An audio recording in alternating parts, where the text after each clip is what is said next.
How to fix? Please contact iTunes support to complete this transaction iPhone.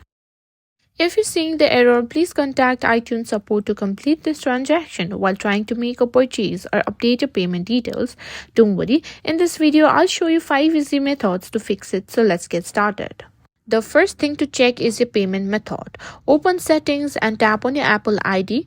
Select Payment and Shipping, and make sure your credit or debit card or PayPal details are correct and valid. If your card is expired or has insufficient funds, update it or try a different payment method.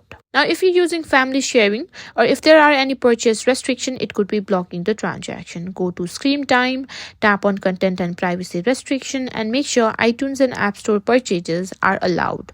If you're in a family sharing group, the organizer might need to approve purchases. Next, if you recently changed countries or moved, your Apple ID region might not match your payment method.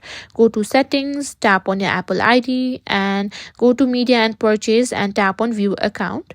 Simply make sure your country region matches your billing address.